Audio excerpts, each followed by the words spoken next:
Hello everyone, দিনটা ছিল আমার বার্থডে। আর এবছরের বার্থডেতে আমার ছোট্ট বেবিকে নিয়ে কিভাবে কাটাচ্ছি সেটাই তোমাদের সাথে শেয়ার করব।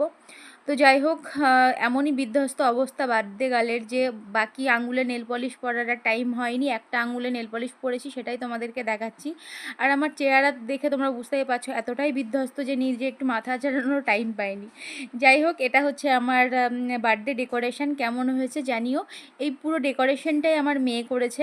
খুব সুন্দর হয়েছে, আমার কাছে তো খুবই ভালো লেগেছে। অন্যবার যে মানে আমরা ফ্যামিলিতে 3জন মেম্বার, আর আমার এই পুচকুটাকে দিয়ে এখন 4জন। তো প্রত্যেক বছর আমরা যে কারোর বার্থডেতে দুজনে মিলে আর কি ডেকোরেশন করি, আমি আর আমার মেয়ে। আর এই যে হচ্ছে আমার মেয়ে। আর এখানে আমরা বার্থডে কেক কাটার জন্য বসে পড়েছি।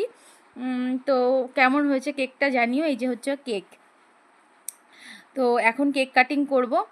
ছোটো মোটো করে ঘরোয়াভাবে আর কি প্রোগ্রামটা করেছিলাম। প্রোগ্রাম তো ঠিক না, মানে 3জনে মিলে একসাথে কোয়ালিটি টাইম স্পেন্ড করা আর কি। তো আশা করছি তোমাদের ভালো লাগবে। আর ছোট বাচ্চা থাকলে যা হয় যে বাইরে গিয়ে একটু ডিনার করে আসে, সেটা তো হয় না। তো আমার হাজব্যান্ডই রেস্টুরেন্ট থেকে ডিনার নিয়ে এসেছিলো, যে তন্দুরি রুটি আর সাথে হচ্ছে পনির, কড়াই পনির আর কি, সেটাই আর কি ডিনারে খেয়েছিলাম।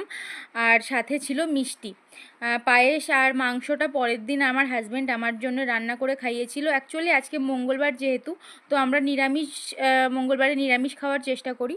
তো সেই জন্য আর কি আজকে কোনো রকম কোনো ননভেজ রান্না করিনি বাড়িতে। সেই জন্য আমার হাজব্যান্ড রাত্রেবেলা ডিনারটা বাইরে থেকেই নিয়ে এসেছিলো, আর আমাকে রান্না করতেও দেয়নি।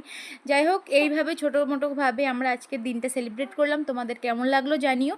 যদি ভালো লাগে তো প্লিজ আমার চ্যানেলটাকে একটু লাইক শেয়ার কমেন্ট করে আমার পাশে থেকো।